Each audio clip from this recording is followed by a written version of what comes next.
খবর পেয়েছো? Central investigating agency চলে এসেছে কলকাতায়। বাংলার বড় বড় তাবড় নেতাদেরকে এখন ডাকা হবে সল্ট লেকে। কি কি বলছো? 2026 বলে? 2026 বলে মানে 2026 হয়েছে তো কি হয়েছে?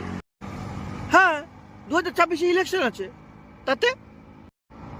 ও হ্যাঁ, ঠিক বললে তো। সে তো 2021-এও আমরা এরকম দেখেছিলাম, সেন্ট্রাল ইনভেস্টিগেটিং এজেন্সি চলে আসছিল, বাংলার একের পর এক নেতা ধরা পড়ছিল। আচ্ছা, 21 থেকে নিয়ে 26 অবধি একটা নেতারও কি যাবজ্জীবন বা কোনো রকমের কারাবাস হয়েছে? হয়নি? আচ্ছা, কেউ কি এখনো জেলে আছে?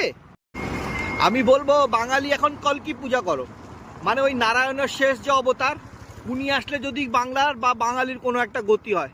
এছাড়া তো আর আমি কোনো বাঙালির গতি দেখতে পাচ্ছি না।